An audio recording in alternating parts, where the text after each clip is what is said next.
Yes, sir. Geeks all over the globe, guys. Welcome to a brand spanking new episode of Cuz We Geek. We encourage you to stay geek, man. Cuz said he got barbecue for everybody out here in these geeky streets, man. Listen, it's your boy Rev. Got Cuz in the building, BA and Big J, man. Listen, if you guys are into the geek culture involving movies and television, DC, Marvel, Star Wars, all that type of stuff, man, listen. Hit that subscribe button, man. Shout out to the folks who've been subscribing to the channel, man. We definitely appreciate it. So if you guys want to join us for these conversations, simply hit that subscribe button. Join us here every Tuesday evening, Saturday morning. And also, too, you guys can do us a favor, hit them likes. Hit them likes, y'all. That helps out the channel as well. And also, if you got any questions or any comments addressing any of the topics that we bring up, join us here for these conversations. Join us for the conversations, y'all. Hit that comment section, and we'll address those towards the end of the show. All right, fellas, let's get to it, man. We got a good one today. A show just dropped here this week when we all been anticipating. The first 3 episodes have dropped. We're going to be talking about X-Men 97 season 2. I feel like 3 and 4 already, man. But yo, we're going to talk about it. So listen, before we do that, we need to warn the folks right now. If you have not seen these first 3 episodes, if you haven't seen X-Men 97, I don't know what you're doing with your life. But you need to go ahead and watch that. Come back. Let us know what you think. But until then.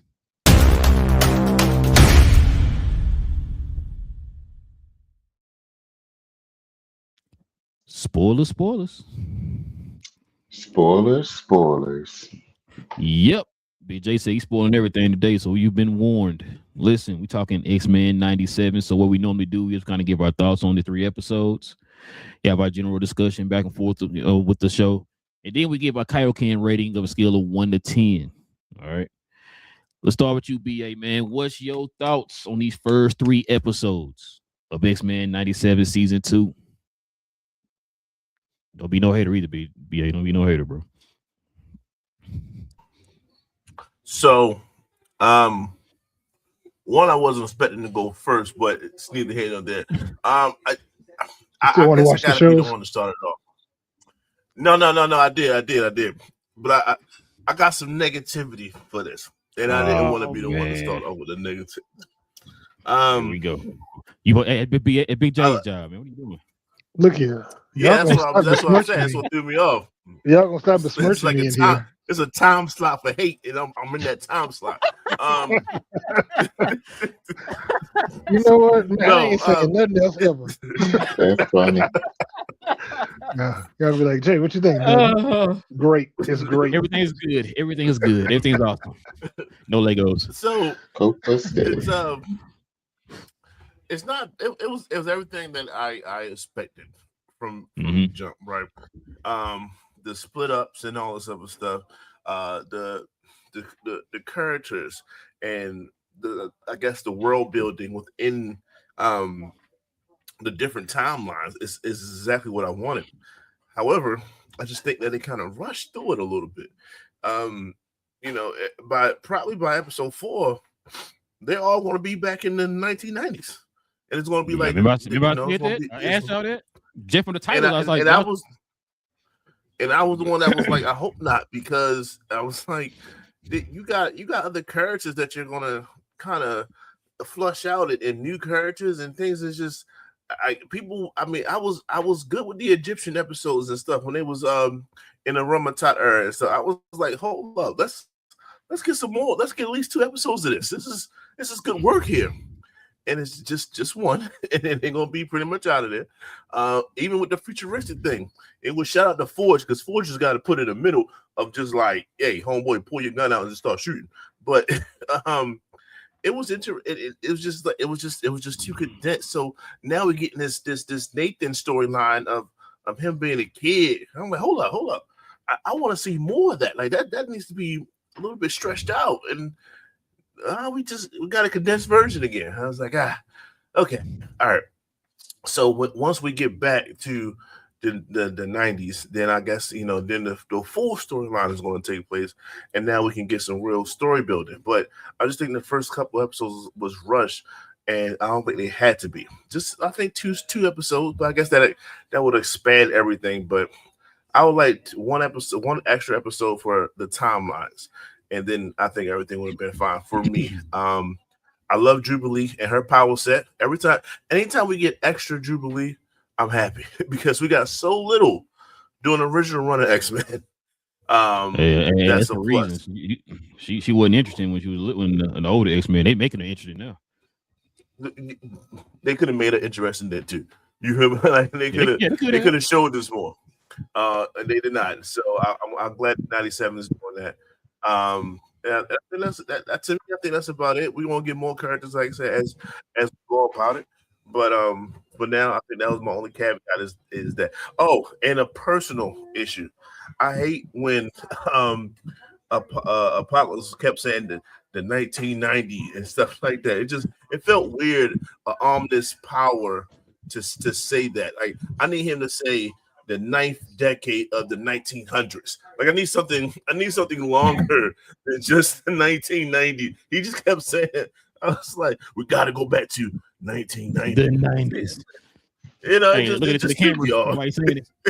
It just threw me off a little bit. But besides that, the first thing was my main thing. The second thing was just like an Easter egg. It was just something small.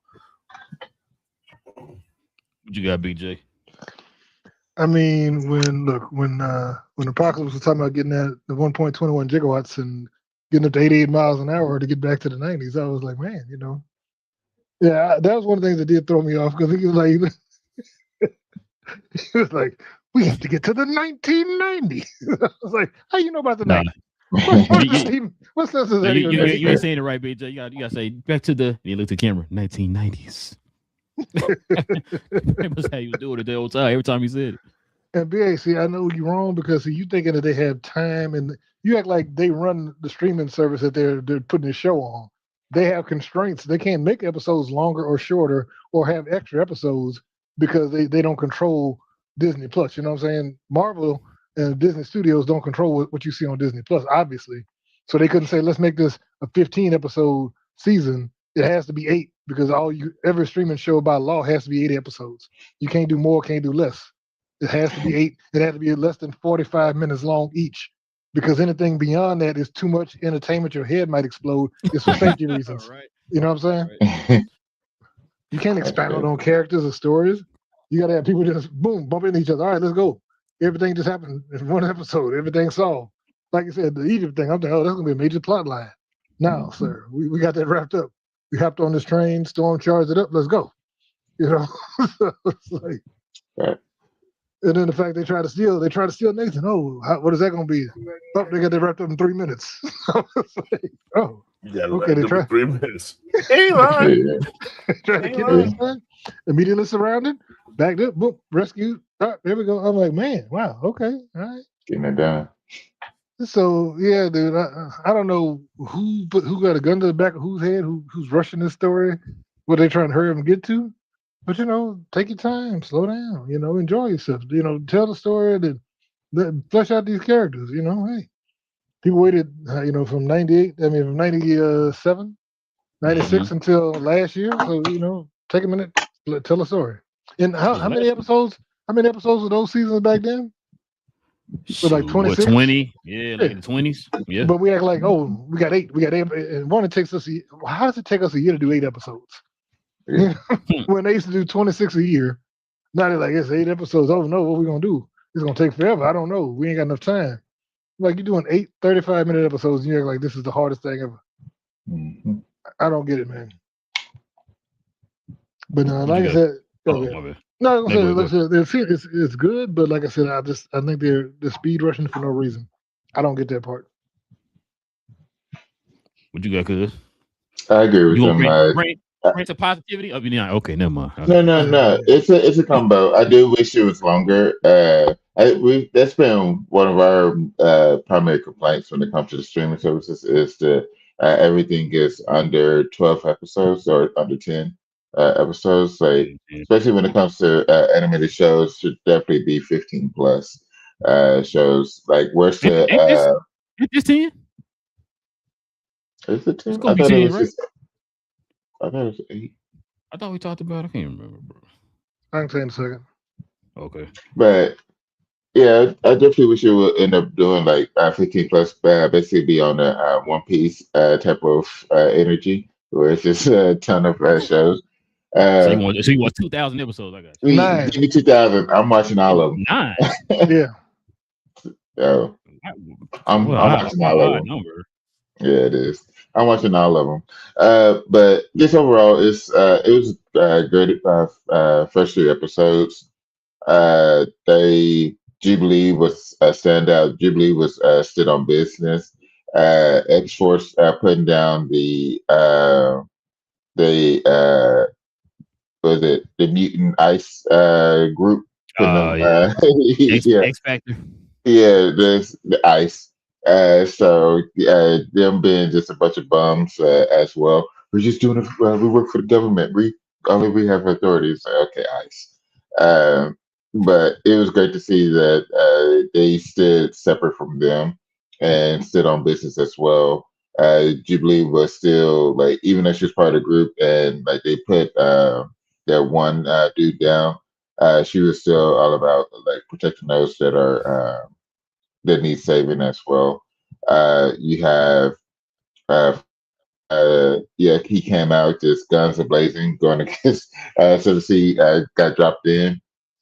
But it was. I'm glad that he was able to reconnect with Storm as well early on. Storm is is the queen. Like, she's a beast, that alpha level threat. She show up, she put in work, and the fact that now that she knows that she has the ability for like solar flares and things like that, she'll be able to bring that back as well. Like, that's taking her to a whole nother level as well. This one was the first 2 episodes. We had a drawdown. To me, kind of like a drawdown version of Cyclops as well, especially what we saw in season 1. But and I get it. It's just early on, and it was more of protecting Nathan and everything. But I'm looking forward to when he gets back to season 1 style as well. But yeah, overall, this first few episodes is sit on business.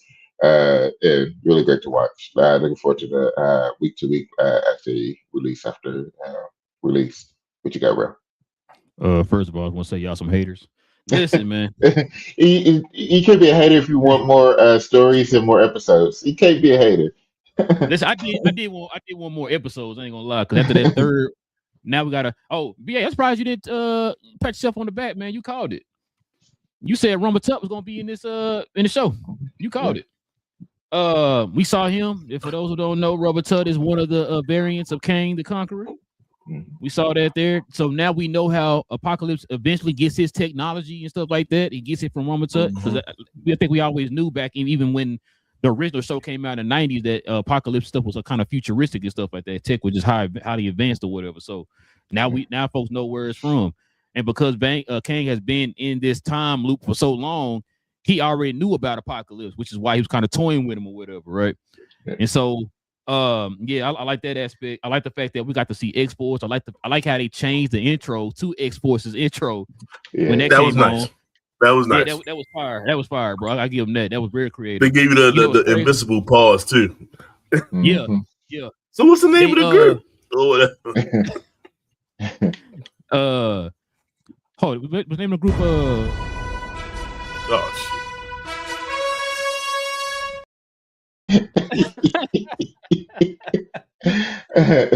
Get him off the boats.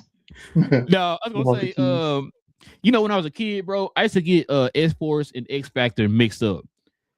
And so to see both of them on the screen, bro, kind of fighting against each other and all that stuff, bro, I like that, man. Like I said, I was called back to childhood right there. As a matter of fact, I don't even think BJ, maybe you can correct me. Is X-Factor still around? Because I know X-Force is, but I don't know if X-Factor is. I don't know. Let's see. I ain't heard no. So they had X-Force in there. They had X-Factor. I don't know if y'all even know. They had I don't know if y'all remember Generation X. They had characters from Generation X in there too. Those kids that were at the very beginning of the first episode, originally from Generation X. So they had a bunch of groups in here, man, in this season right now. Like you said, BA, I like the fact, man. That's what I love about this show. it's a lot of callbacks. I think I said it from the first season. It's a lot of callbacks from the comics, bro. It's crazy. So many storylines that they mended together from different like key storylines in X-Men lore. Man, I love it, bro. Like I said, I love this show. I told BA, I said, man, it was to the point I was thinking about going back and watching the first 3 episodes again, man. That's how much I love this show. Like you said, Jubilee. I like the fact that they showed Jubilee's training in the opening credits of that montage of the X-Force opening or whatever to kind of give you an idea. Like, man, all of a sudden she's so cold now. And they showed you all that during the opening credits or whatever, right? Show you her training with Psylocke and all that stuff. And so that's why you kind of saw her doing what she did when they escaped that I don't know if that's a helicarrier or what that was, but yeah, bro, like I said, we could see Apocalypse, man. Apocalypse didn't have no armor or nothing on. He ain't got all his tech on and nothing like that, bro. That dude, you see, he put that big old elephant up, bro, and just slung him like he wasn't nothing. I'm just like, yeah, he wanted the beast mode for real. Bro, I was like, God dang. I said telling my wife, I said, boy, now listen, I've been reading comics for a long time. I ain't never seen Apocalypse do that without none of his like technology and all that stuff. That dude was a monster, boy. I said, now I see why folks scared of him, man. Like, he was a beast before all that. And now he got all that even more deadlier. So yeah, bro. I love it. I love this show, man. I kind of wish they did like what show was that, y'all? They did the 3 episodes of Andor. I wish kind of did like Andor to give you like 3 episodes at a time, or like Maul give you 2 episodes at a time. But man, we gotta wait till when these episodes come out. Wednesdays? Or was it Mondays? I think it was Wednesdays. I thought yeah, I think it is. I think it is Wednesday because we talking about it today. So yeah, it had been Wednesday. But dang, boy, I can't wait for this episode, the next episode to come out. And it's only 30 goddamn minutes, bro. BJ, you told me it's gonna be 45 to an hour from now on, bro. I don't know what's going on. But no, but yeah, no, like I said, I love the show. And I understand what you're saying, BA. I understand what you're saying. They are rushing through stuff, if you be honest. Which, like I said, I kind of put 2 and 2 together when we were talking about the titles of each episode or whatever, and I was like, like the next episode is part 2 of the last episode we just saw, and I think that's going to be the part where I think they finally the whole entire team is going to be back to the present time or whatever. So, I mean, we gonna see, because eventually they're gonna run back into Apocalypse again in the present. Remember, Apocalypse went from the future back to the present, so. We're gonna see. They're gonna be dealing with Apocalypse pretty much all season or whatever, man. So we're gonna see how this goes. Now, you know what? I got something real quick. Yeah, go ahead. Before we get the ratings and stuff, like, and sorry to cut you off. And this kind of goes with what Big J was saying, and I think I think that they could have had this thing, whatever they just did. You can call it a saga, right? To get from separated to back together. And instead of rushing through 3 episodes to do that, I've seen one-offs and things of that nature. I don't think they pushed for this. I don't know, but they could have had an X-Men saga of just what we just saw, expanded a little bit more, and then that could have been its own like 0.5 of a season. That's the way you get extra money. You know what I'm saying? What you mean? It doesn't have to be attached to season 2.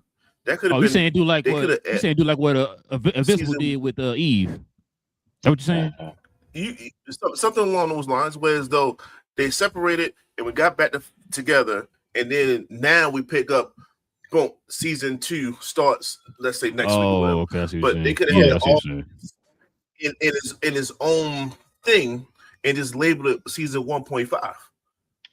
You know, so what you think if they would have did like when they were trapped, because you know how like when they show up when Ford shows up, they've already been there for like 3-4 months. I'm like, why don't you instead of we've been doing this for the last few months, they could have showed that in like a little special episode or a special presentation for the people in the past and the people in the future.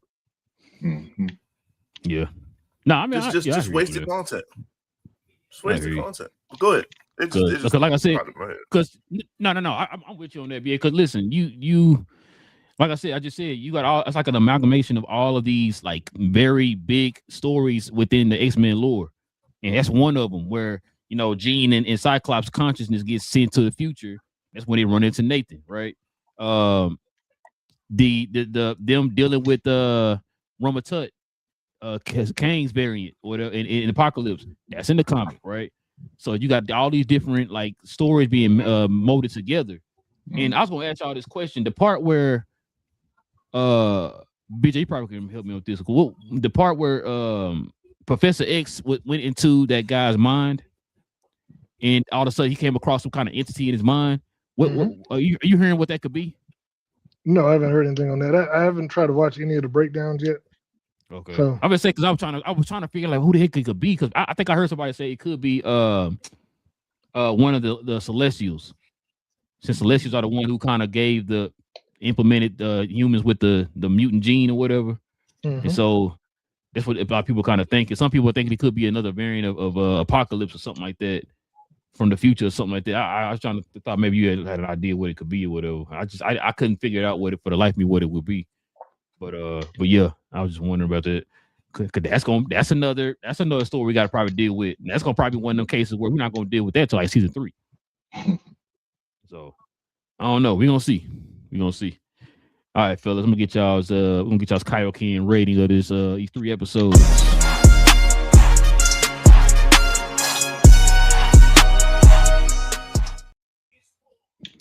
All right, BA. What you got? What's your Kaioken scale rating here? You know, I'm going to put an asterisk. Oh my god. Oh, you muted. There you go. I'm going to put an asterisk here, and let them understand that they can only do what they can do in 8 episodes. That's all they can do. They can't go no more. They can't do no less.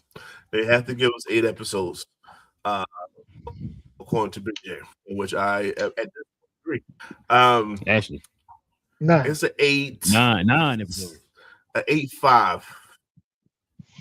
9. Okay, it was an 8.5. If I want to give it a real score, I'm bringing it down to like a 7 because it felt rushed. But if we got to go with the budget is the budget and the script is the script, the 9 episodes is the 9 episodes, then I'm gonna give it a 8.7. It was good. What's you, Big J? You better not give it no 8, man. Well, so what I think happened was, I think they fired your boy. They fired BA's boy before he had a chance to finish out those scripts, flushing it out. So they only went with what they had, So that's not my boy. I just want that for the record. Go ahead. Baltimore's own. Is Bo from Baltimore? Oh, you know, dude. Okay. Oh man. Wait for.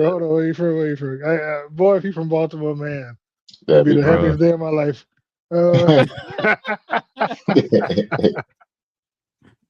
better say, wait, bro.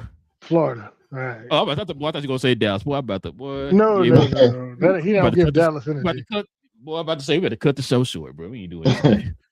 Yeah, no. So, yeah, unfortunately, he's not from Baltimore. So, we're gonna go back. He was trying. I think, like I said, I don't know if they just didn't have his full vision, so they just kind of truncated stuff, or what. Well, no, remember they said they had it. They decided to go back and change some things up. Yeah, well, once again, maybe you should have paid him a little bit more.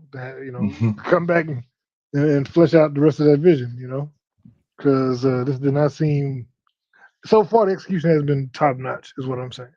So for that, I'd probably give it, probably a 7.75, something like that. Jesus Christ, what is happening today? I was not expecting this from y'all, man. I wasn't expecting this from y'all. BJ, come on. Okay, man. Hold on, sir.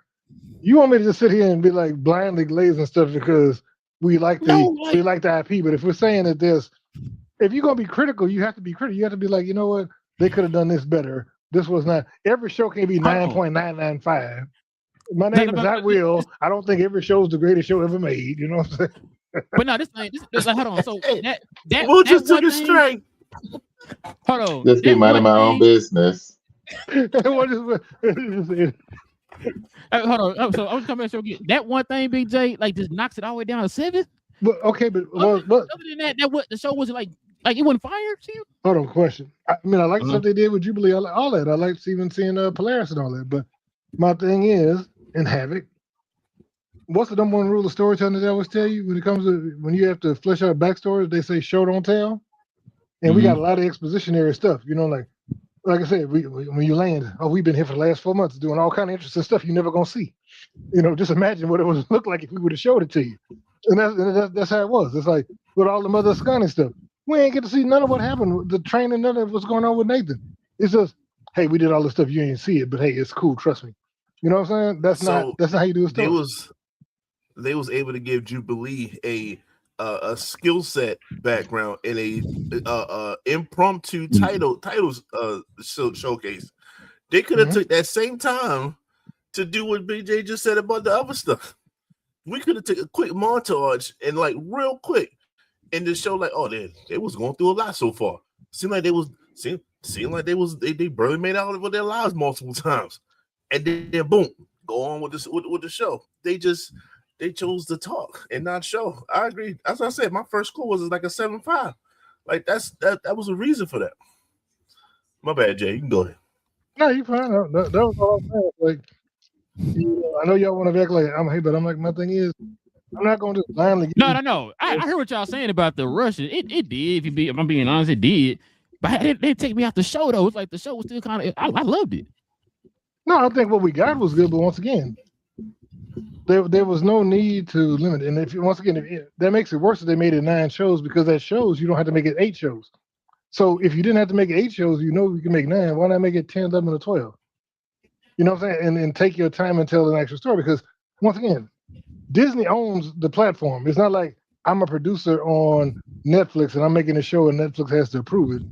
Your own Disney's platform, and the people making who are calling the shots are Kevin Feige and Brad Winderbaum, who are presidents of their departments. You can't tell me that Brad Winderbaum couldn't say, we need 12 episodes. And they've been like, okay. You know what I'm saying? Didn't the first season have 10? Hold on. I think he did. As a matter of fact, I think the 9 and 8 and 10 were a 2-parter. The first season had 10. It had 10. So we got 10 in 2024. Okay. So next season gonna be, and next one gonna be 6. It's gonna keep dropping. Nah, bro.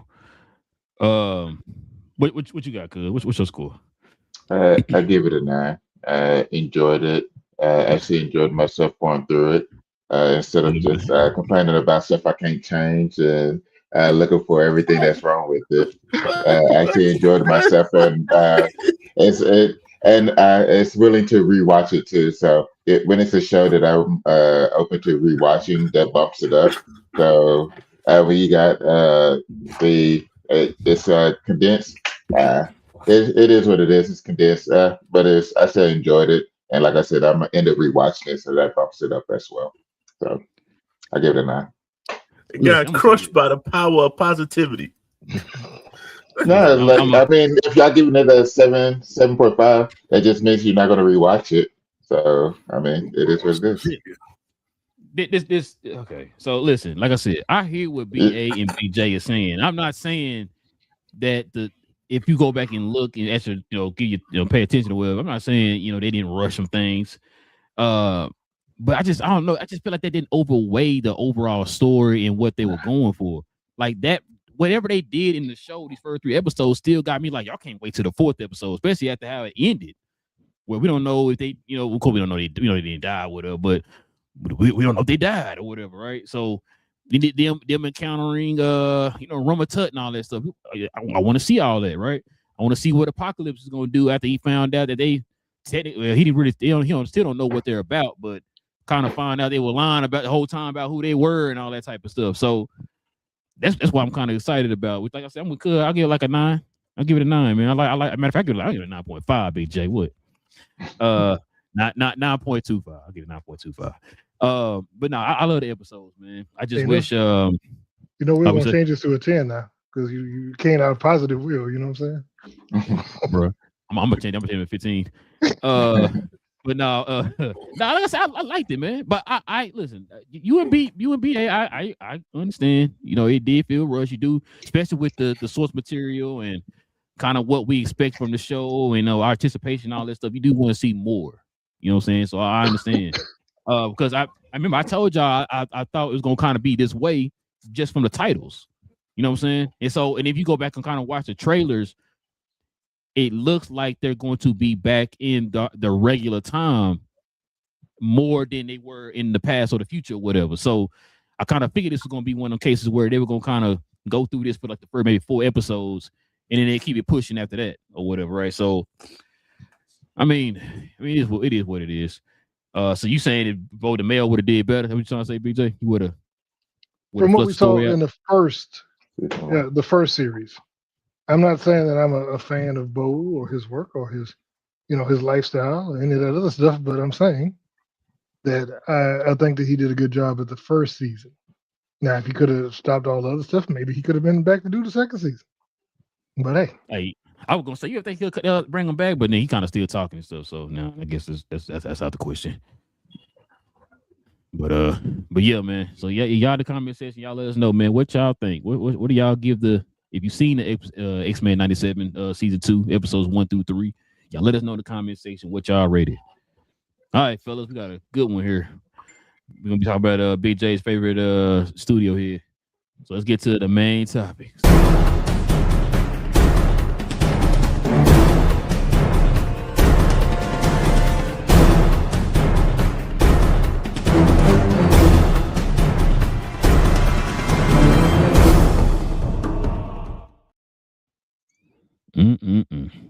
Check it out, y'all. It says, according to the World of Reels, James Gunn is reportedly considering replacing Andy Muschietti with himself as the director of Brave and the Bold. For those who don't know, that's a new Batman movie that's supposed to be coming out. Well, God knows when. Listen, man. I don't know if y'all was on the show yet, BJ and BA. I know I told Cuz this a while back that it was like a lot of signs kind of pointing to Andy Muschietti maybe moving off the project, and I didn't thought they would get another direction. I didn't think that James Gunn would step in, but then later on you kind of hear James Gunn make comments about Batman being his favorite character, and really want to get it right and blah blah blah. So we're starting to hear this stuff now to where he might step in and direct it over Andy Muschietti, because we haven't heard, well, other than the fact we don't know who the new Batman gonna be or when they're coming out with the movie, all that stuff. Now we haven't heard anything from Andy Muschietti. You know what I'm saying? So, as a matter of fact, we haven't heard from Andy Muschietti since the beginning of Dairy, was it show or whatever. Remember Welcome to Dairy, when he finally, came out and said something right there before. I think it was the premiere of their show or whatever. So I don't know, man. I'm gonna get y'all thoughts on it. BJ, what you think, man? Is get the dossier. I think there's nothing that he could do wrong. I think anything that James Gunn does, I agree with. I mean, 100%. I think he's the best director, studio head, filmmaker we've seen. Let me ask you this question before you go. Mm-hmm. Do you think that this is desperation for what happened with Supergirl? Or do you think it's like they already had this idea already before all that? I don't think there's any desperation related to Supergirl. I believe that he feels that this would be the best thing for him and the project together. And I think that whatever happens, that this will be successful. I believe Supergirl will probably rally and finish around $700-800 million, and then Superman, Man of Tomorrow will probably finish about eight to 900 million. Perhaps $1 billion. You know what I'm saying? So whatever he does, I'm supporting it. I would buy 5 tickets to this next movie. That's all I'm gonna say. What you really think, though? Oh, hold on. Okay. We got that off my head. So now that they've left the room, after I had to say what I had to say, I think that this is one of those situations where, one, we know that James Gunn likes Batman. He said that was his favorite character, and he said if they would have offered him Batman first, he would have took it. Mm-hmm. So I think that's part of what it is. I don't know if maybe he went back and looked at the Flash movie and then he said, hey, wait a minute. I know he said previously that was the greatest superhero movie he'd ever seen in his life. I guess even better than his own. But I mean, because that's what he said. He said that was the greatest superhero movie he's ever seen, if I'm not mistaken, right? Yeah, he did. He did. So maybe he went back and watched it again and then realized, wait a minute, this dude should stick to doing hit movies and stuff. You know what I'm saying? He's like this. He doesn't quite get what we're doing here. So, and that's okay. You can say that. People are good at different things, maybe. But I think honestly, I think he would do a good job with it. The only problem I have with James Gunn is, and I know he worked for Trauma back in the days and all that stuff. Can he do the grittiness needed for a Great Batman question. movie? Great question. None of the James Gunnisms, none of the I don't want to see Batmite and the weird, all that other stuff that comes along with him. I want to say, can he just do Batman as a Batman movie and make it dark and gritty and show the dark side of Gotham and it be, brutal? Because like I said, Braden Bow, you got Damon the actor acting up. So can he do all that and have it be serious, or would he feel like I got to put a joke in here? I need to put my wife in here because where's my boy Michael Rooker? You know what I'm saying? If we're not doing if we get a Red Saint Wild appearance, then we already know it's gonna be terrible. You know what I'm saying? Much as I like Red Saint Wild's character, but if we get Red Saint Wild, it's over. Just cancel the whole DCU. Let the sale go through all that. You know what I'm saying? It's over. So you don't trust him with the whole Batman project, pretty much. I said we haven't seen him do I mean, he did. What was that? The Belko project. That was kind of a. He didn't direct that though. He did. I thought he did direct the Belko project. I think he wrote that. Yeah, look at that real quick. I thought he wrote that or produced it. One. The Belko experiment. Matter of fact, I know. Yeah, Belko experiment. I know he wrote it. I don't think he directed it though. It's not like Brightburn. Brightburn, BJ, does that count? He wrote that. Let's see here. I'm just trying. I'm on IMDb because. No, it was directed by James McLean. That's weird because they had his brother and everybody in it. So, yeah, he wrote it. I know he wrote it.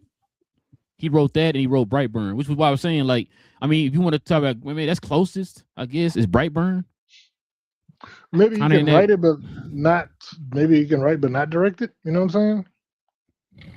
I think if he writes it too, I mean, I think because once again, what have we been complaining about?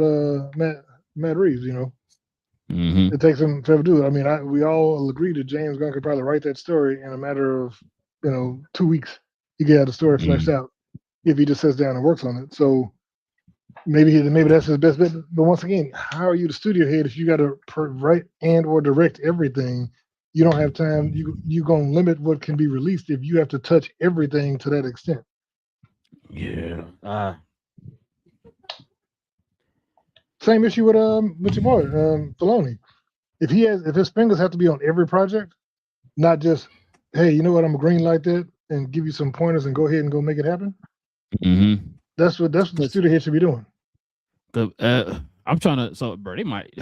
I don't know how he didn't take a page out of Kevin Feige's book where he got people he can like trust to direct these movies and stuff like that.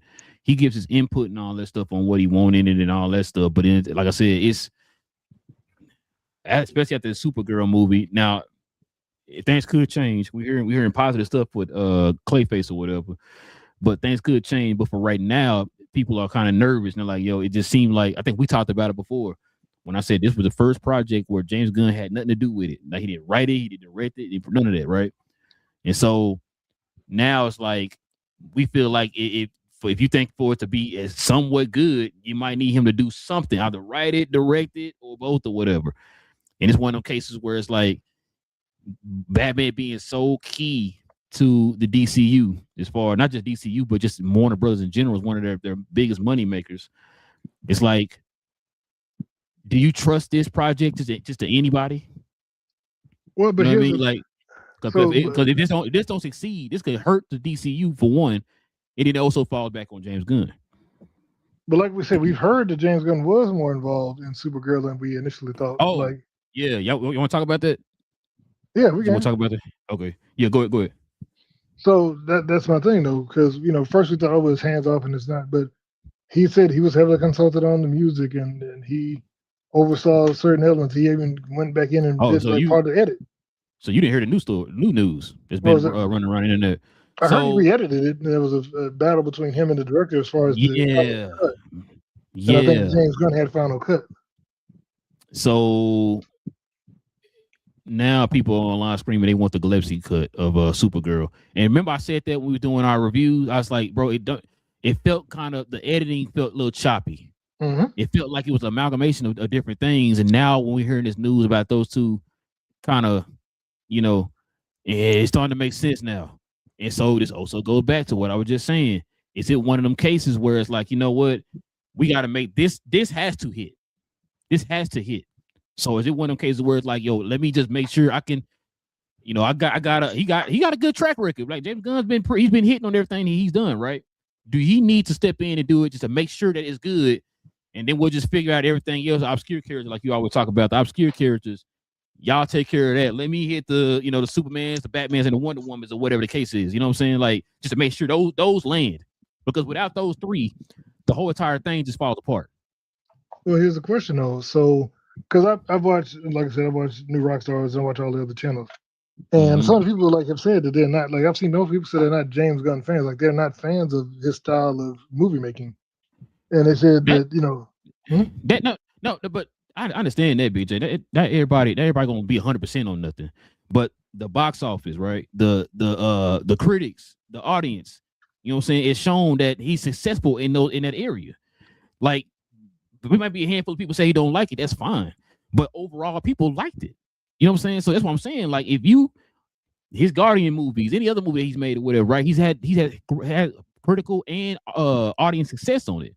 That's what he's looking for right now. If you can get that out of Batman, you know the money gonna follow it. Because Batman gonna make a stupid amount of money. Hell, the darn Matt Reeves Batman movie made $800 million in his sleep. So that's what I think. That's what I think a lot of people are worried about. It's like, yeah, you can say we want about his style, like his style, this and that. That's fine. But obviously, majority of people do like it, and it's successful. So you want this movie to be successful, and you want people to like it or whatever. So why not have, like, it's probably what he's thinking. Let me go ahead and step in and take over just to make sure that it's good. You know what I'm saying? Just enough to not kill our studio or whatever. Because we hearing what's going on behind the scenes with him and Gillespie, whatever, with the darn Supergirl movie. We see Supergirl gonna lose like $1 billion or whatever. It might be a safe. Whoa. It might be whoa, y'all say it. I was told. But I mean, like I said, it's I don't know, but I just wonder. Like I said, I just worry about it because I don't want him doing everything, BJ. I heard me say on the last show, I want the man to be able to be Kevin Feige, bro. Eventually, you're gonna have to be Kevin Feige. You can't direct and write every goddamn thing. Like, that's not. You're pulling yourself. You're stretching yourself thin now. Yeah, you know what I'm saying? It's not the work stretching you thin. It's you stretching yourself thin. So I don't know, bro. I mean, we saw what Andy Muschietti did with it. Welcome to Derry. So I don't know. But I've been saying for the longest, I don't think he's coming. I don't think he's going to be the director. I've been saying that for the longest. I didn't know who was going to be the director, but I kind of figured he wasn't going to be the director. And now we're starting to hear that news. Now we're starting to hear that news. We're starting to kind of get rumors of who the Batman is. I'm telling y'all, Comic-Con at the end of this month. Do not be surprised. We're going to be on this show, talk about all this Batman news, Wonder Woman news, all that stuff. Watch. What you got, cuz? I don't like it. I'd rather have Andy Muschietti stay there, write it, especially after Welcome to Derry. It was really good. I feel like we've been talking about, as far as Gunn just being the studio head, like that's what it needs to be. Give notes, but he can't interject heavily like that. As far as like the final cut stuff, just give it to your director. You put him in that position and trust your director. If you have to do these additional steps within it, that means you're not trusting your own decision, and you just got to get out of your own way. Can I put one pushback on that, cuz? Mm-hmm. Remember, if he did not step in, they was about to do the whole pedophile stuff going on in the movie. But that's where the notes is. That's where your notes come in early on. Like was that part of the final cut they removed it? Or was that notes early on that they removed? No, that was part of 25 minutes that got cut. They said it was 25 minutes that got cut, and that was a big chunk of that 25 minutes. So it's part of the final cut that they have removed it. Mm-hmm. I mean, it is what it is. Like, but that would have been something that you should have took notes on early on to have it removed instead of wait for it to get shot. So why can't James Gunn just help with the writing to make sure that the script is on par? Yeah, because that would have more likely cleaned up a lot of it at that point. It would have been on the front side of it. Yeah, you know what I'm saying? Like, cause don't Kevin Feige help with the writing and stuff like that for kind of oversee and all that? Am I tripping? He gives points. I don't think he, because remember, Kevin Feige was only ever an executive producer, or he was a producer's assistant, then a producer, and then executive. He's never been a writer, director, none of that. Okay, I'm just trying to figure out how he be doing it, bro. Because it's like, because James Gunn is a writer, so it's like, do you want him to kind of step in and help with that part, or you know what I'm saying? Like, just kind of, like I said, you don't have to direct everything, but then make sure that script right.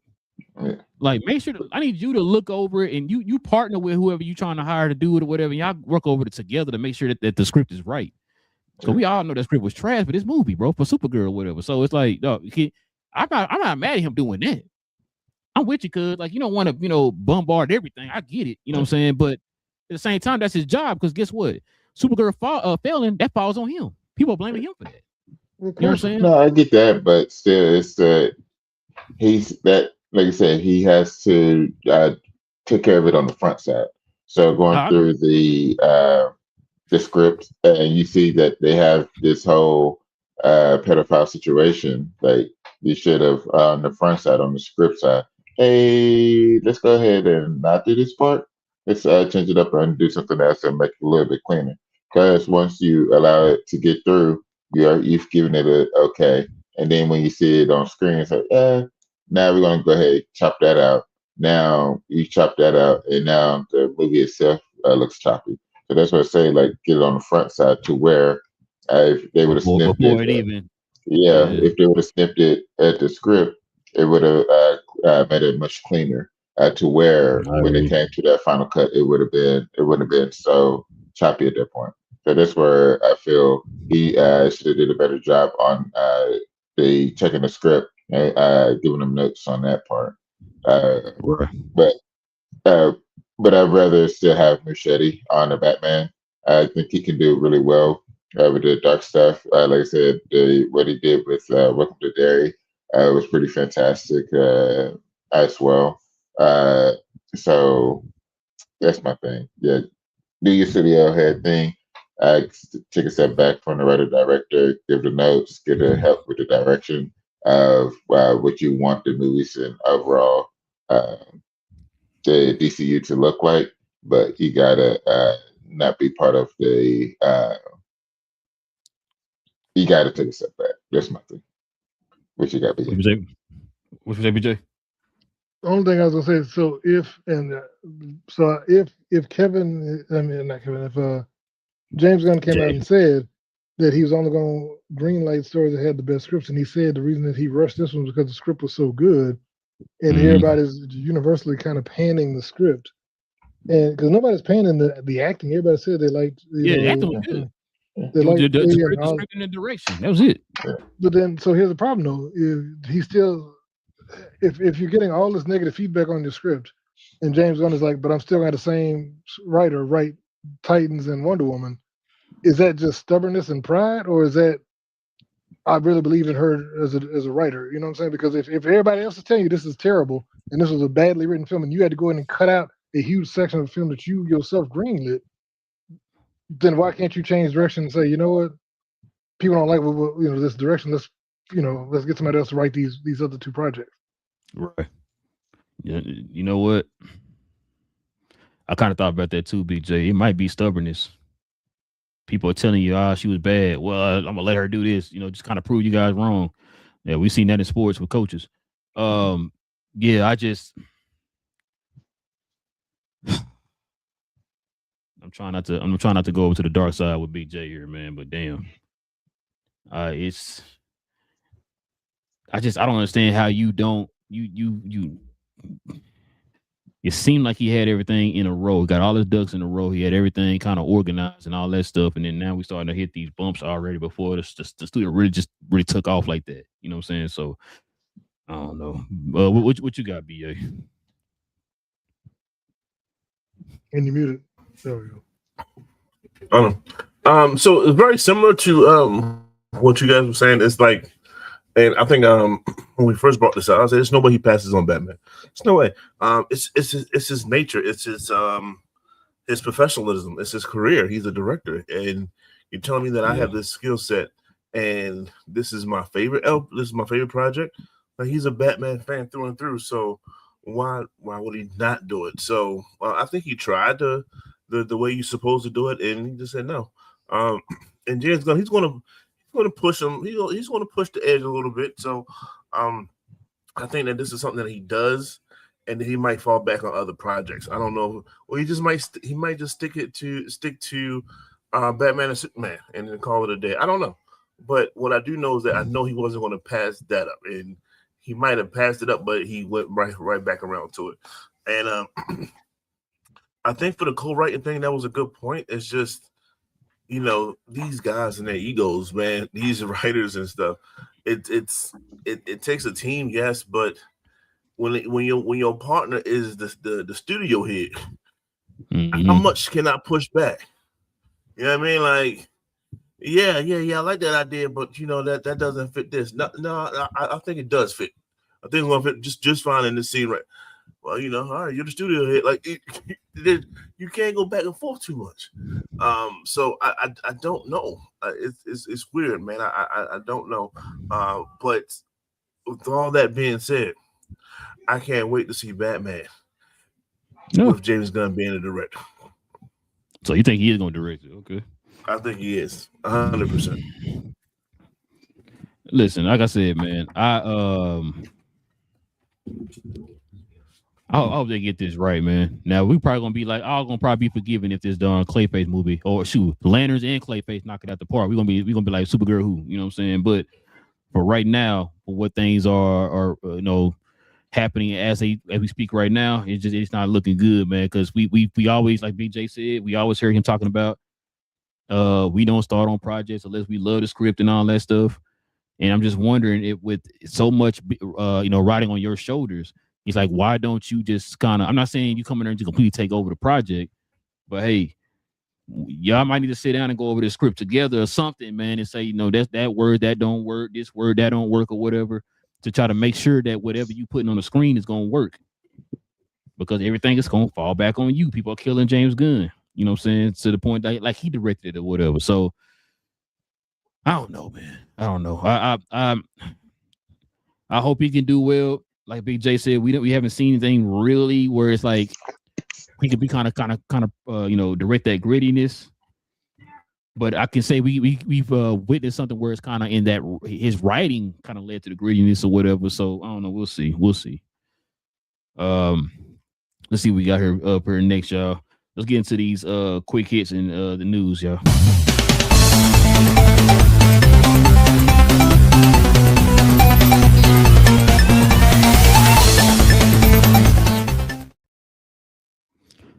We finally got it, fellas.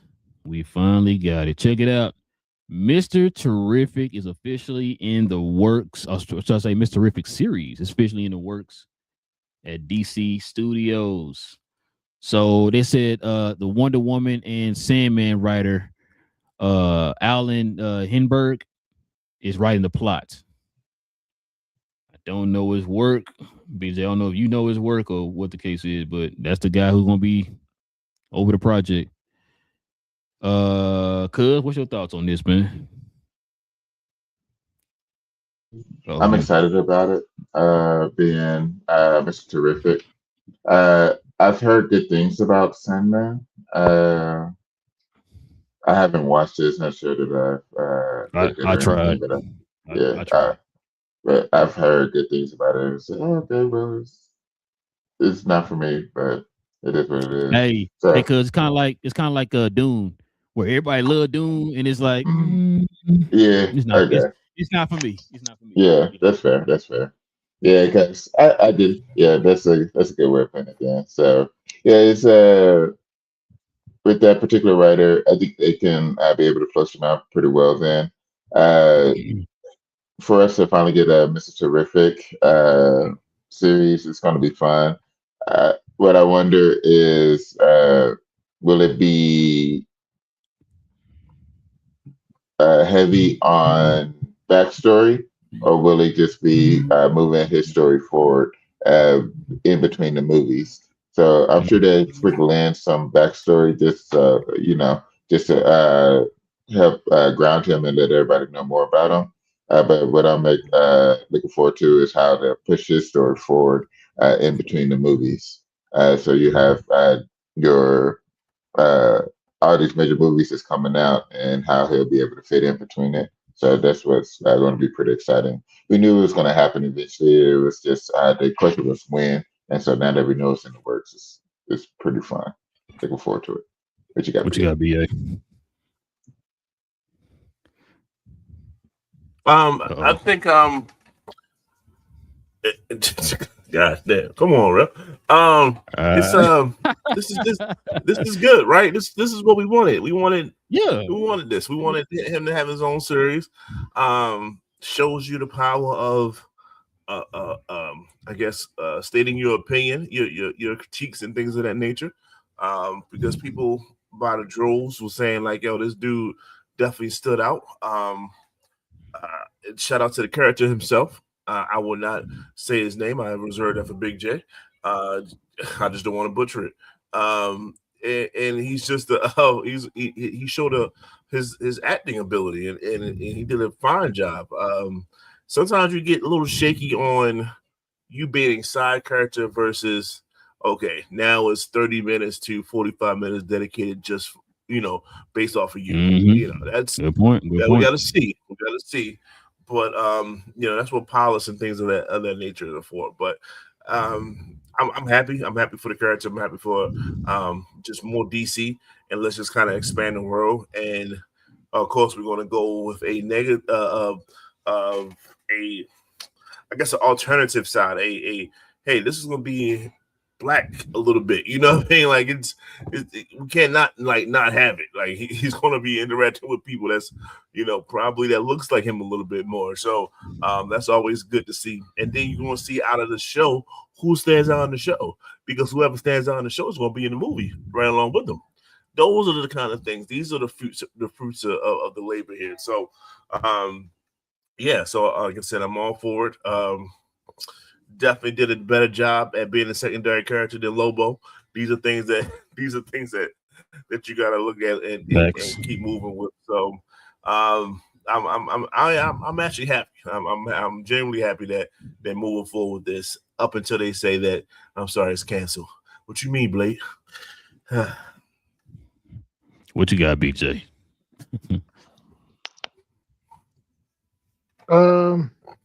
No, I'm happy to see. I was waiting for him to come back. I think he did an excellent job in Superman. I think he's one of the bright spots in Superman. And so the fact that they're going to bring him, the bright spot, yeah. So the fact that they're bringing him back, I mean, Hawk Girl murdering old boy. I mean, it is what it is. I know BA liked that part when she dropped him out. I mean, she flew him out the window and dropped him from about 500-600 feet. But oh, come on now, that's your jam, man. We're about to get a shirt made that said everybody dies. Come on. Guys to die. Somebody got to die. How do you know you can't fly unless you get put to the test? That's all I'm saying. How do you know you can't fly? Because I know. Understood. Understood. Okay. But yeah, so I think and like I said, he was cool. Like his fight scene was one of the coolest things in the movie. That scene where he was fighting with the T-ball with all the folks coming around. I mean, come on. So I want to see that more of that kind of stuff going on, and I don't think they even do a backstory. He exists, and that's kind of the way they're doing this universe is. It exists. Let's go. Yeah, move forward. Yeah, I agree. Yeah, I'm with y'all. So you know what this tells me? He's not gonna be in Man of Tomorrow. He should be. I mean, yeah, he should be. Cause it don't make no sense to me. It's like, then why is Come on Hawk with Girl the bad in? news. That's something I was supposed to say. That's terrible, bro. Bro, matter of fact, is Guy Gardner in there? In Mandatory, when he's in Lantern, so I don't know. I didn't hear his name. So him and Guy Gardner, because Hawk Girl gonna be in there. We know that. I don't think You gotta have some type of comic relief. There's no comic relief in it. Lex is not that, and Superman, he's quirky, but he's not a comic relief. Lobo's the sense of the scene. He changes that, right? He adds a grittier sense to it, but it's not like you don't get like a joy and a pleasure for watching him. That's all. Yeah, like, there has to be something. Nathan Fillion's in there, and Mr. Terrific is also listed as in there too on the cast. Okay. I'm looking at IMDb shows him at least. Oh, IMDb, yeah, he kind of hit and miss sometimes. Yeah, because we know for a fact that Hawk Girl's in there. I didn't hear him in Guy Gardner. Now, if we heard Guy Gardner in there, but didn't hear him, that's gonna be messed up. But yeah, I hear you. I mean, I hope he's in there. But yeah, series wise, I think we already kind of called it. I think we kind of saw that happening eventually. I think we talked about maybe having him doing a movie of the Terrifics, which means he would have to spin off from the Justice Gang and have his own group or whatever. So, but I think people want to kind of see him be a little bit more established. Like BA said, we got him in those little spurts there in Superman where he did well as in those spurts, but now it's like you about to have your own. You about to be the focal point. You about to be the center of the universe now. It's like, what can you do with that? You know what I mean? Like, can he still have that same impact he had when he was playing off of other characters or whatever? So we're gonna see. All right, y'all. Let's see what we got up here next. Y'all's favorite studio is back. We getting a new G.I. Joe reboot film has been written. Let's see. We got your boy. It's written by Danny McBride. It is a grounded action film and not a comedy. I didn't think G.I. Joe was funny. It follows Duke and his team in a town where everyone is secretly part of Cobra. Okay. See what we got up here. It says G.I. Joe reboot will officially begin filming next year. So they already ready to go. So I guess they love the script. Well, let's get y'all thoughts on that. BA, what you think, man? You ready for this new G.I. Joe movie, man? No. Not at all. But I'll watch it. It just right. Wasn't a huge fan, and then the remakes, they weren't the best either. Yeah, there's that. But I am interested in Danny McBride because that's kind of his wheelhouse, is the comedic, Seth Rogen type vibe. You know what I mean? Like that's his crew. That's true. So it's like you're gonna fit in. So it's hard to even with serious movies, you put a comedic actor in it.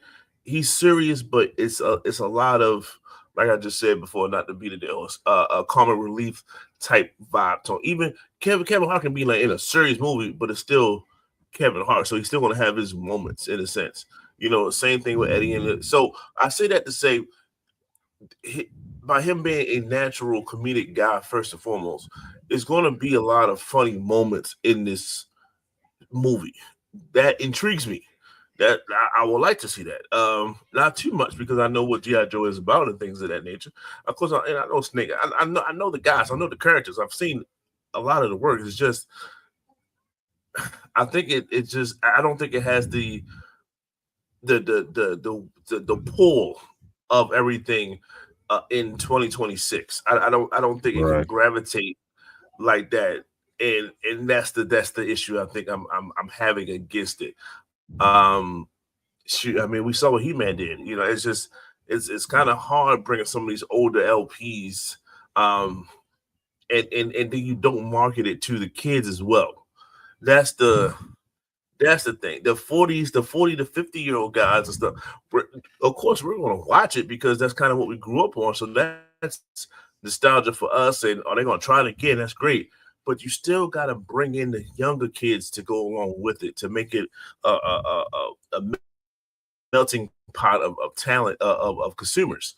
And I think that's where they're going to drop the ball at again. And that's the sad part about it. Like I said, no advertisements, no G.I. Joe for kids coming out no time soon. I didn't see anything. And it started with the action figures. Where they at? I don't know. What are Hot Toys at? I don't know. Gotta ask Big J that one. So it's a lot of misses already from jump. And I just think that's just gonna end badly. And these are some of the times that you can kind of catch it from the very beginning, and you hope that they can change it along the way. But I don't think they are. What you got, Big J? Any good day. Yeah, I don't know if I was anticipating another G.I. Joe movie, or I don't know if anyone was anticipating one. What? I looked up the box offices for the last two G.I. Joe movies. And let's see, the Rise of Cobra. I'm not even doing the Snake Eyes movie. The Rise of Cobra made $302.5 million, which is that's the one with Channing Tatum, right? Yeah. Mm-hmm. Yeah. But I think he's above him, right? Well, he died in the beginning. They switched. The second one. Mm-hmm. It was The Rock in the second one. Yeah, the second one had The Rock, and that one grossed $375 million. So these are not what we would consider blockbuster movies. These are kind of just busters. So, I mean, okay, if any Marvel movie grossed 375, I think, what did the Marvels make? And we could agree that's one. Let's see. The Marvels box office was $206 million. Oh, okay, that's close. So that was the lowest one. I think Quantumania was around almost $400 million, and that was a huge disappointment. So once again, if we're looking at that, I'm like, yeah, this is not a reason. Let's bring this franchise back, y'all. We're printing money, y'all. I don't know, but once again, this is Paramount, so I don't know if they're thinking or can they think, or if that is in their wheelhouse to be able to have coherent, logical thoughts. I think they think, we're gonna blow stuff up, and this will make a bunch of money. Hey, go for it. Lose all your money. What you got, cuz? Oh, that's amazing. I can't believe you said that. Nah, you would have loved it. I said it was stupid. G.I. Joe should just be animated. Just keep it simple. Let it just be an animated thing. These other ones already failed poorly. Just keep it animated. Have fun that way. It will be interesting with Danny McBride. His TV shows have been phenomenal and very funny, but him as an action director would be interesting. But leave it. Well, he's not directing. He's just writing it. Oh yeah. By the way, it's like he's a comedy guy, so it's going to be interesting. But I'd rather just be an animated show. Yep. Two things. I thought they were supposed to be doing a crossover with Transformers. I guess that's out the window now. Two, Big J, I'm glad you stayed away from Snake Eyes because cuz I already know how I feel about that movie. I was so mad when I went to the movies to see that. That was one of the worst movies I've ever seen in my life. I hated that movie. I almost got into a fight with the manager of the movie theater over that stupid movie, and he didn't even make it. Yeah, listen, I don't know Danny McBride's history when it comes to writing, but we do know he's attached to comedy. So this is going to be interesting to see how this is going to go. I have no earthly idea how this is going to go. But it sounds like they ready to go. They're going to be ready to go by next year. So I don't know if they are planning on just doing their own thing with the G.I. Joe or eventually spinning it off to like Transformers or whatever. Because I know your boy Michael Bay will be coming back to Transformers. So we're going to see how this go, man. You know how it is over there in Paramount. So I'm not expecting too much from this franchise right now. So, I mean, it is what it is. But like B.A. said, I'm going to watch it. But it is what it is. All right, y'all. Let's see what we got up here next. Got a couple more stories here. So check this out. Marvel Studios is prioritizing several upcoming projects, y'all. Let's go ahead and check out what these upcoming projects are. See the first one here. Got Spider-Man 5. All right. Thunderbolts 2. They're going with Thunderbolts 2, y'all. Which means they survive Secret Wars. Then of course we already know about Black Panther 3. We know about the X-Men reboot. They've been talking about Shang-Chi 2 forever. I'm kind of wondering if they're gonna come out with Shang-Chi 2 now. Of course, you know they're gonna do Avengers. That's their moneymaker right there. So they're not gonna not do an Avenger movie. Midnight Sun, something we've been talking about here for the longest. And this right here is interesting. They said Doctor Strange 3 has been put on hold, which I can kind of understand why, because this would have been more tied to what's going on right now and not what's tied to what's going on after Secret Wars. But BJ, what's your thoughts on this, man? What are you looking forward to at all these the most? I mean, Shang-Chi 2, yeah, like I said, Doctor Strange, I was looking forward to, but that should have come out before Doomsday. Yeah. So at this point, there's not really a reason for them. I mean, I'm sure they got to contractually do one, and they're gonna have to figure out where he falls in after Doomsday's over with.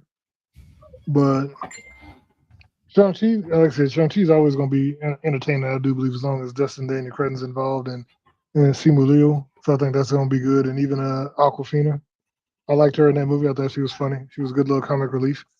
Who else? And what was the other one in there? You got Black Panther. Black Panther, yeah, we know that's coming out. Black Panther's gonna be. I heard about Thunderbolts 2. Thunderbolts 2, interesting. It underperformed, but it was critically acclaimed. So I just think that was people wanting to confused about what it was. But I think once again, after we see him in Doomsday and Secret Wars, I think people will be cool with it. Midnight Suns is another one that we need to see. That needs to happen immediately. That needs to be accelerated, green lit, fast tracked, whatever has to happen. That needs to happen, because otherwise Mahershala Ali gonna be older than me by the time they release that movie. What about? But X-Men reboot, we already know that's coming, so that's a given. So all these, bro, the only one that I didn't know was gonna happen was probably Thunderbolts 2. I saw that earlier. Yeah, I saw that one earlier. I think yesterday I saw something about it. So, but yeah, what you think, cuz? My most excited one would be X-Men. We knew about it, still being able to have X-Men come through. Below that, I would put Midnight Suns. I think I agree with Big J on that. They need to get that done ASAP because of who all will be within it. Then I have Black Panther 3 because of the opportunity of us getting T'Challa back, having a new T'Challa. So that makes me pretty excited for that one. So that's what makes that top 3. Shang-Chi 2 needs to happen ASAP as well. It should be on the heels of Midnight Suns, essentially, because the first one was a great one, and for it to have been this long without a second one feels like it's getting the what is it? The Incredibles treatment. Everybody loved Incredibles, but it took like 15 years to get a part 2. But Cars out here with like 7 movies and a helicopter movie, so it's just chaos. So BJ favorite franchise. It's just chaos. So looking forward for that one to come through. So that's the main ones that I'm looking forward to. Thunderbolts 2, it's going to be fun to watch, I'm sure. Like BJ said, underperformed, but everybody really enjoyed it. If you went and saw the movie, you enjoyed the movie. So it's crazy that it underperformed. But yeah, they got a good slate that they're planning to come out with, but they got on a couple of them. They need to go ahead and get them written up and put out. What you got, BJ? Say, I saw Thunderbolts last night. Good movie. It's a good movie. Mm-hmm. What you got, BA? Yeah, I mean, you guys are pretty much spot on. Are these just checking? These are pretty much all sequels, correct? There was no startup. Oh movie. Well, except for Midnight Suns. And X-Men. Midnight Suns. Okay. Oh yeah, X-Men. Yeah. Okay. X-Men, Midnight Suns. Okay.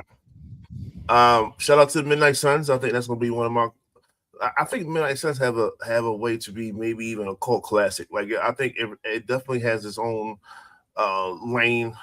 Anytime you start to involve like supernatural vampire type thing, like it has a way to kind of stand on its own. People love that. So I'm for that. If that means Blade is going to be a part of it, so we're definitely for that. So that's one. Of course, BP3. Just whatever Ron Kruger wants, just it's going to be in that movie. They're not going to tell him no coming off of Sinners. So there's that as well.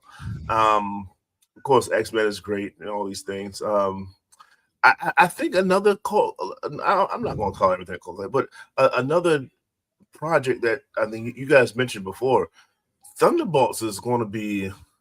I think Thunderbolts is going to be a heavy hitter. Not a classic Marvel billion-dollar film, but just an overall good project because the people, the characters are so relatable. I think people love the characters, and you're going to get more of them in the next two Avengers movies, and whatever comes out after it. So I think Thunderbolts have a good lane to really take advantage of. And I guess that's it. Of course, Avengers, like that's some of these other things are like clearly like obvious. But yeah, the one that I do understand that them not doing is Doctor Strange, because I think he's going to be so involved in Secret Wars and that nature. That's going to be kind of his. It's a team up, but it's going to be heavy Doctor Strange. And that's just what it is. Like, I mean, Spider-Man was heavy Doctor Strange. So I think that's just what it's going to be for that. So, hey, it looks good. It looks better than what it looked a couple years ago, if you wanted to look forward. So, yeah, let's rock and roll. Hopefully, everyone stays out of trouble. Speaking of rock and rolling, man, in the future of Marvel, check this out, y'all. Avengers Secret Wars will reportedly focus on younger characters, y'all. Younger characters. So check this out. It says many of them had very little screen time in Doomsday. So I guess the ones that's in Doomsday that are young are gonna get like even bigger roles in Secret Wars. And then on top of that, the New Mutants are also expected to appear. So I think we kind of talked about that before. Mm-hmm. Yeah, them introducing the new kind of X-Men or whatever you want to say moving forward within Secret Wars. We're gonna get matter of fact, I think they reported that Secret Wars is gonna have the biggest ensemble cast of all time in the movie. So we're gonna see how that go, man. But Cuz, what you think, man? It's not surprising that they're gonna focus on the younger characters, especially since it's gonna end up being like a reboot for the most part. So you want to go ahead and start that process of getting people connected to them. So it's not really surprising that that's what you want to do, because you should have a lot of your well-established characters. Kind of like what we've talked about before. You want to, if you fit a move a certain direction, you want your well-established characters, and you want that new set of direction that you're going to head. Have them connected in in areas, and then slowly transition to the new direction. And so this is what that gives that opportunity. It's kind of like where we say, like between movies and shows, if you're going to introduce characters like these mid-level characters and things like that, have them start off at a small spot, and then let them transition to bigger spots. Now that people know a little bit more about them, can trust them a little bit more, and have an interest in seeing them as well. So I think that doing it this way is it allows for a good opportunity for them on the other side of Secret War. So I like it, them doing it this way. This idea of it. That's me. Sometimes they say some things are obvious, right?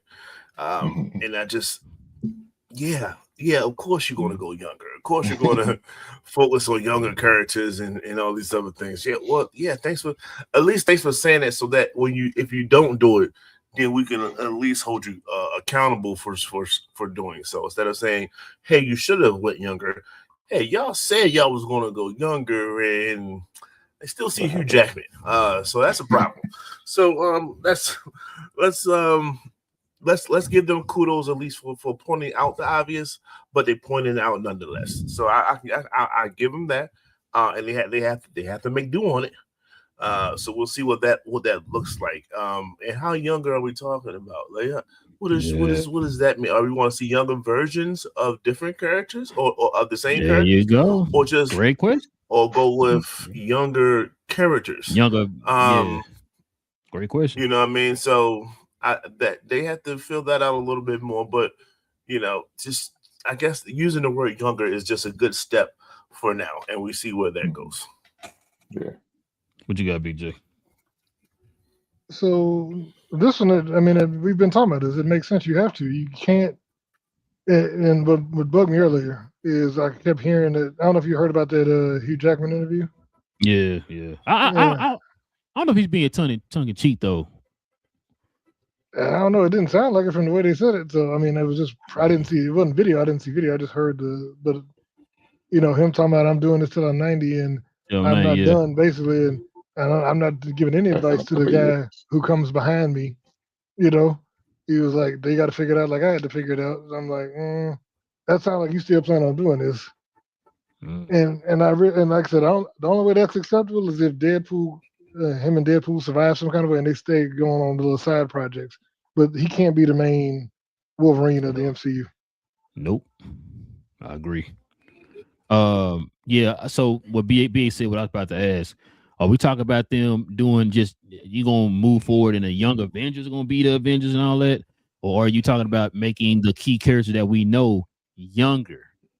Because I think we kind of heard that rumor going around that they were gonna recast Iron Man, recast Captain America, and all that stuff moving forward. Because they're gonna still make Avenger movies and all that stuff. We just talked about that. So for me, it's like I don't want to see young Avengers. Y'all know I've been saying that for a long time. I don't want to see the young Avengers. Just find a way to reset it and get these people younger so that way they can say those characters longer. You know what I'm saying? Recast Iron Man, recast Captain America. They said Thor should be able to he still is 40s, like early 40s or whatever, so he should be fine or whatever. But just recasting these people. I mean, I don't know. What's your boy name? Mark Ruffalo talking about he want to play the Hulk until he die or whatever, right? So he probably can.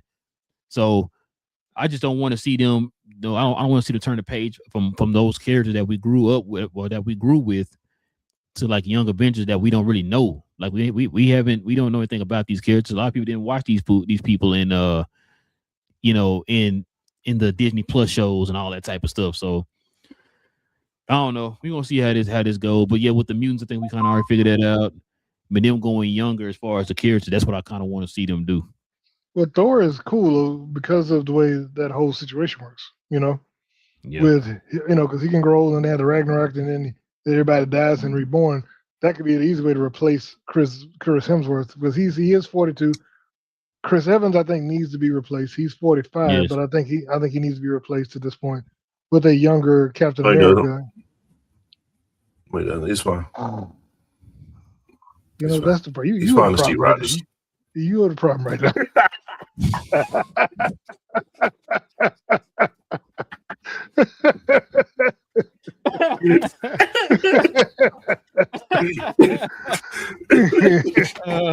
It's him. It's me. I am that. Yes. I hear you, BA. I hear you. But at the same time, I just don't want, like, eventually he's going to be 50. Then we're going to have to restart over again, all that type of stuff. Just go ahead and do it now while you have the excuse of starting over.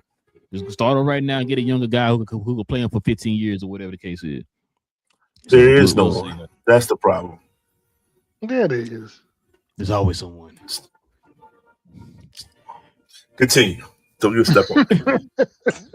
You derailed everything. I did. He's 55 now. He's fine. He's fine. He's fine. Nah, you know what? He can't kick past his knees, but okay.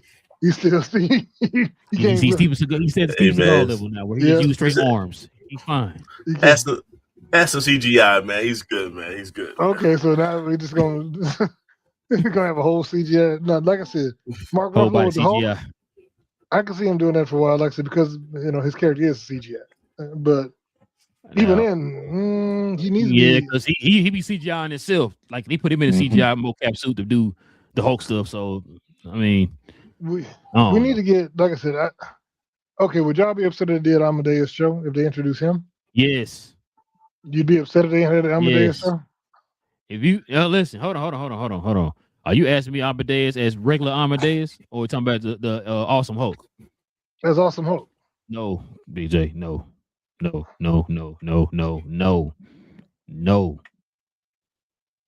more time. No.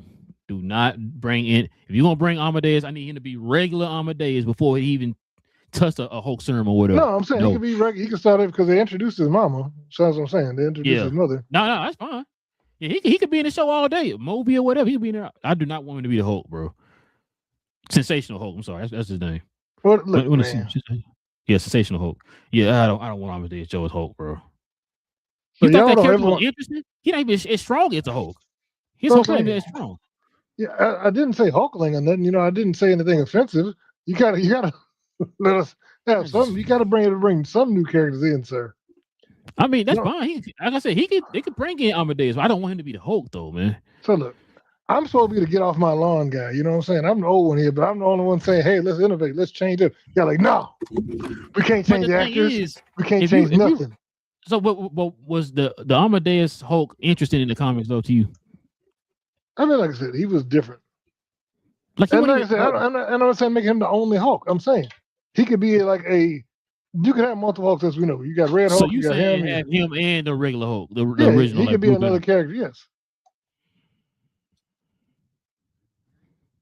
Scar's still out there. He got to redeem himself. From that one scene. Scar out there, BJ. Come on, man. It's enough. It's enough. So can they cut his hair, or is it too strong? Is he just stuck with that haircut?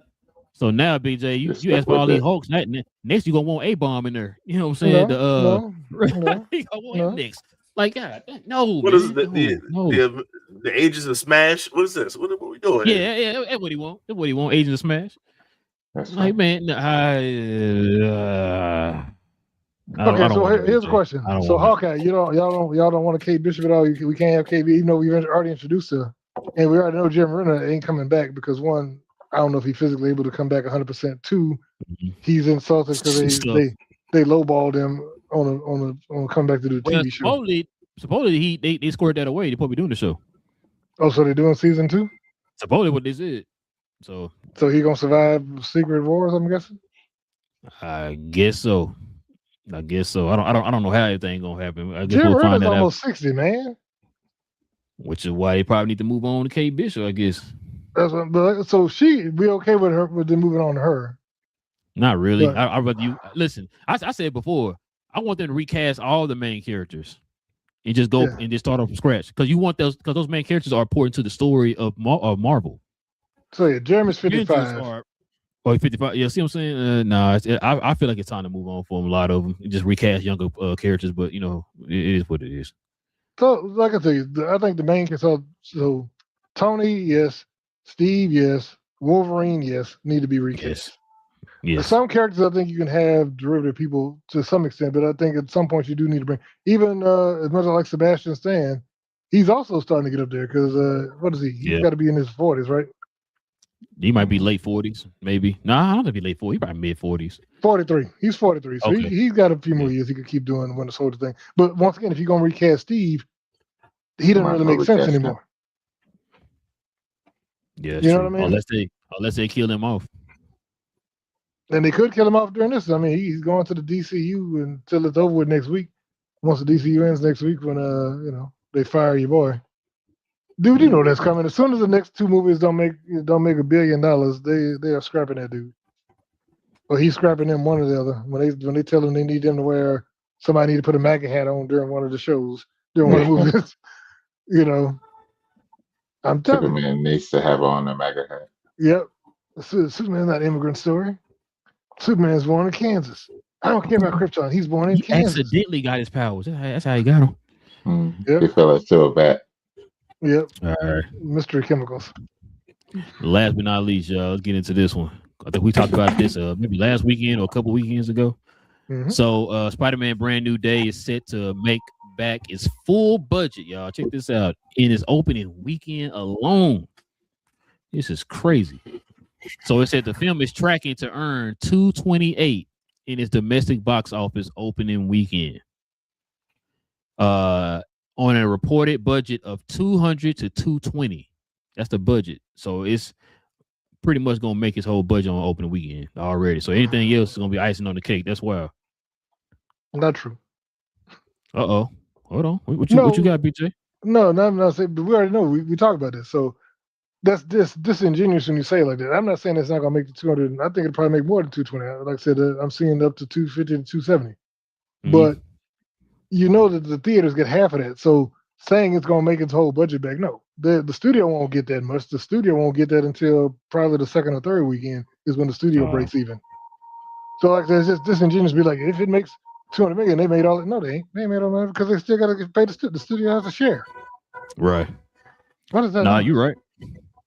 I don't know. Somebody watching Frozen. Oh, okay. But yeah, I agree with you. So hold on. You said it's upwards of 270, BJ? They're saying 250 to 2. They say 228 is what one. They're saying that they're thinking that it could go as high as 250 to 270 opening weekend. You sticking with your 220? Did I say 220 before? Yeah. What you say? What you say? I thought I said 230 something. So I don't know. Yeah, you sticking with that? Hey, you know what that's safe? I mean, I was right about Supergirl. So anyway, I went back and watched that video. I heard somebody talking about 575 million. Anyway, I'm looking at. They say 1.5. They said 1.3 to 1.5 billion is what they're expecting it to end at. So once again, that's in that range of what we were saying. So if it makes that, that's a massive success. I think if they make it that, Sony's happy, Marvel's happy, everybody's happy. So BA and Cuz, don't kill me when I say this. Because I can't believe I'm to say this. I think I'm about to side with Big J on this for this reason. People aren't going to the movies like they were back when the last movie came out. Remember, the last movie came out, it made, what was it, 265 or something like that opening weekend. It made an eyelash under 2 billion without China and all that stuff. We already brought that up before. Mm-hmm. So these projected numbers that we're seeing with the 228 and all that, it might be around that. It might be around that.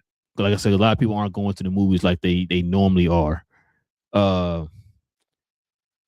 Hopefully it won't hit a fatigue because of what's happened with these other superhero movies and stuff like that came out before. Because we already know, what's the saying? Because rising tides raises all ships or something like that. So I'm hoping that it hits up to. I want to see it break his own record. No Way Home or whatever. I hope it hits the 270. But if I had to call it right now, I'm gonna say about 230. Hold up, I was wrong. So we're reading something wrong. They're saying that 228 is domestic. Global is saying about 550. So it is 550. When we say the 200, we talking about domestic. We talking about domestic. So they're saying 550. So 550 would put it to they would break even at 550 on opening weekend. Damn, that's crazy. So yeah, I'm gonna say 230. I'm gonna stick with 230. What you say, BA? Smooth 245. This is what happens when all your pre-sales are selling out and things of that nature. They are guaranteed money right now. They have guaranteed people already have their tickets months in advance. That's numbers. That's just as simple as that. Which is crazy, BA, because you telling me selling out only get you 228? Selling out for like Wednesday, Thursday, Friday, and even Saturday. That's a lot of days. 228. But it's also not as. I don't think it's going to be in as many theaters as the movies that we talked about before, like the End Games and all that. I don't think it's going to be on as many screens. Not going to be on as many screens. I think it's going to be on. I think it'll be more screens than anything we've seen this year. Except, I mean, even What are we expecting the opening weekend for what's that movie? Odyssey. I think that's going to underperform. Damn. Why? Because of the last trailer? I mean, maybe it's just I'm not into the same exact YouTubes and the social media access that the Odyssey is probably gearing itself for.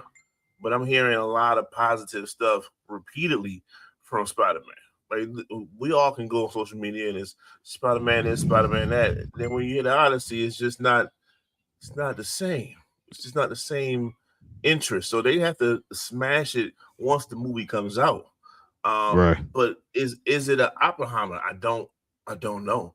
But we will have to find that out. Some of these epic sagas and things. I know it's the Odyssey, so I mean I understand it, but some of them is not. Some of them a lot of them flops. So we'll see. I mean, you heard about the last trailer that came out. It got way more negative. It got way more thumbs downs on YouTube than it did thumbs up or whatever. So that's why I thought you were saying that. Because like I agree with you, BA. I'm not hearing that same buzz for the I'm gonna go see it, but I don't hear that same buzz for the Odyssey the same way we was hearing for like we steady hearing Spider-Man, and the numbers are steady climbing. Like BJ just said, now we hearing upwards of maybe 270. You know what I'm saying? So I don't know, man. I hope it does well for pre-ticket sales and all that stuff. BJ, give me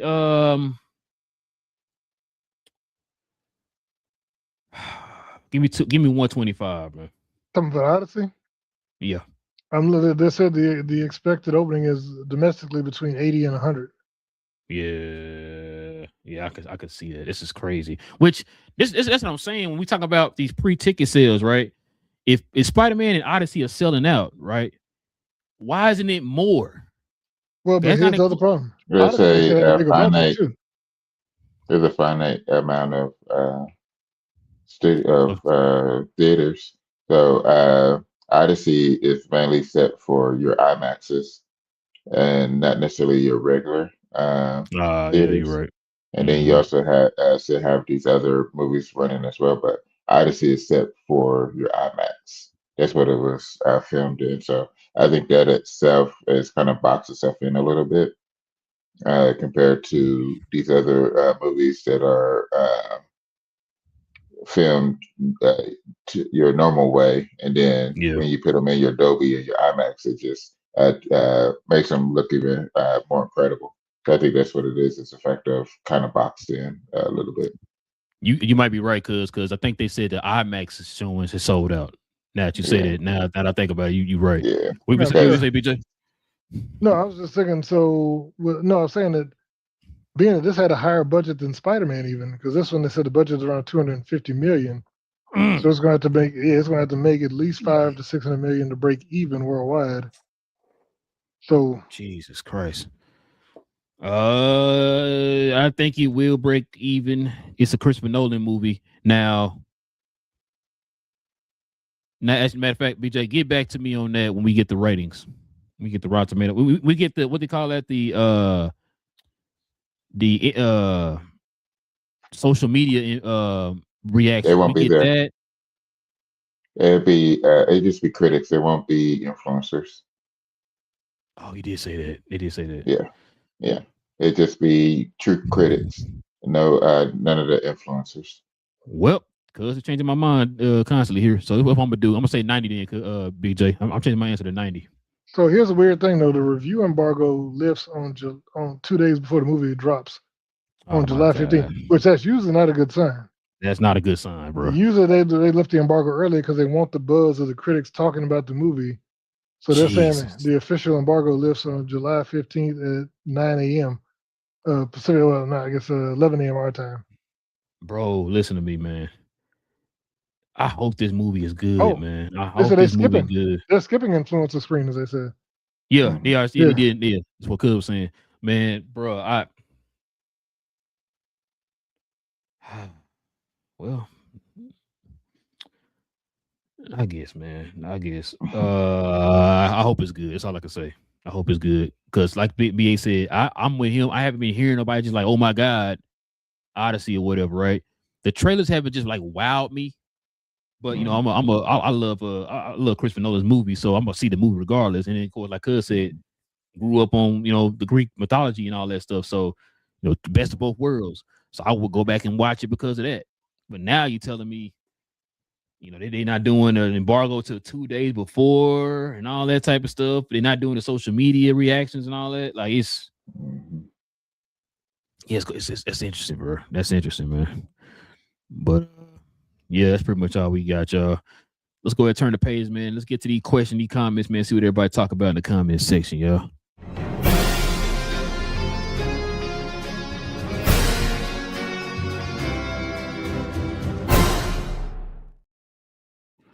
All right, y'all. Let's see what we got up here first. We got Pluto in the building. He said, "You're." Shout out to Pluto. He says, I wasn't live last time, but I have this theory I want to drop on y'all when y'all was talking DC and get your thoughts. Okay, what you got? He says, Deathstroke and Bane is a secret Batman movie, just like Marvel was doing with Secret Wars, but called it Cap Serpent Society. I remember that until Comic-Con. Yep. He said, it's let them work on a secret without meddling the reverses. Reverse.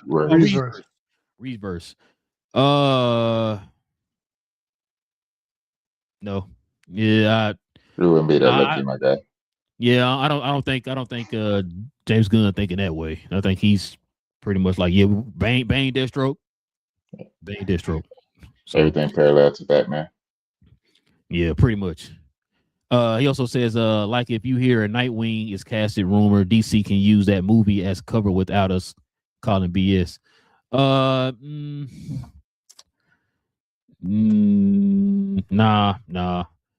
I don't. So Salam, for that case, like I know you said the Serpent Society. Even with Marvel, how many times has Marvel done that? They did it that one time, where it's like, okay, he's gonna be called Serpent Society. Then bam, they hit you with the up. We tricked you is, Civil War, or whatever. So it's not like a long history of people doing that. So I think in one of them cases where if they say they're gonna cast we hear a Nightwing casting rumor for a movie or whatever, I think we just go along with that. Bane and Deathstroke, I think we go along with that because we've been hearing them talking about coming out with that movie. It's just now we're starting to hear them really fast forwarding or whatever the case is after what happened with Supergirl. So that's the only thing. We got Christian said, "What is this? This is cause we geeked." And then we got hello says REE. What that mean? Dolo says, will there be a season 3 of X-Men? Yes, there will be a season 3. They already greenlit it and it's ready to go. We're not ready to go, but matter of fact, ain't we getting it next year? Is that one of the movie shows?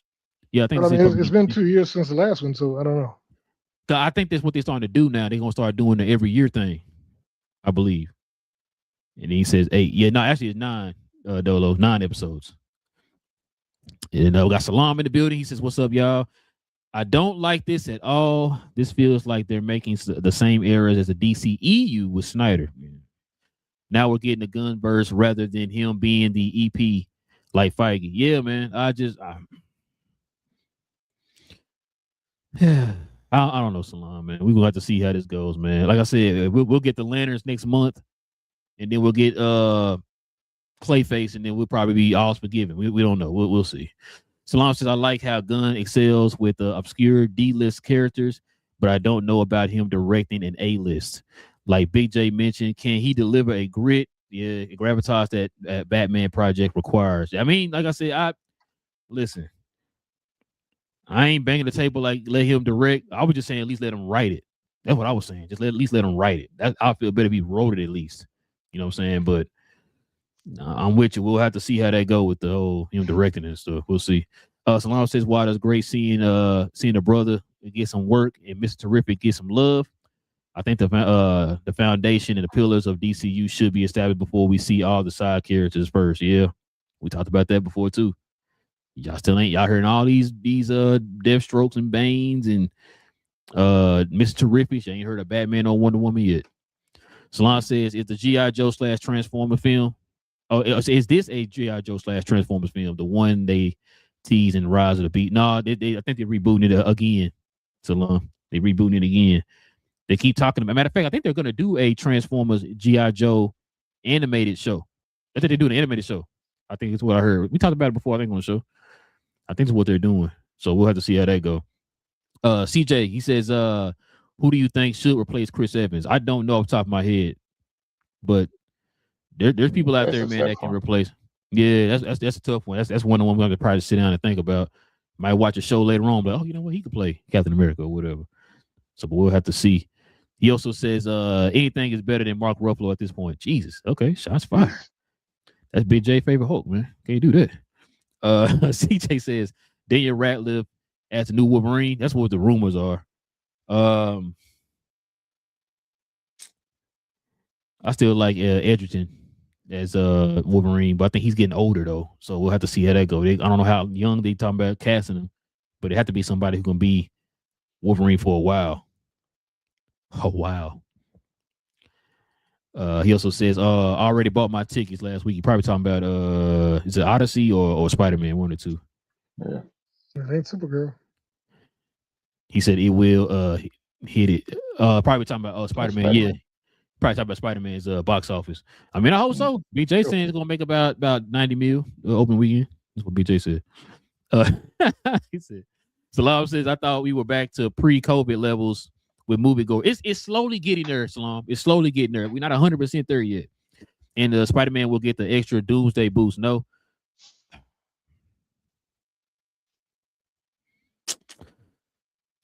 That's what BA and Cuz kept saying, but BJ was saying no. I don't know. Like we know it's not attached to Doomsday. The average people don't know that. They just know, hey, you got a Spider-Man Marvel movie coming out, then you got another Marvel movie coming out in Christmas.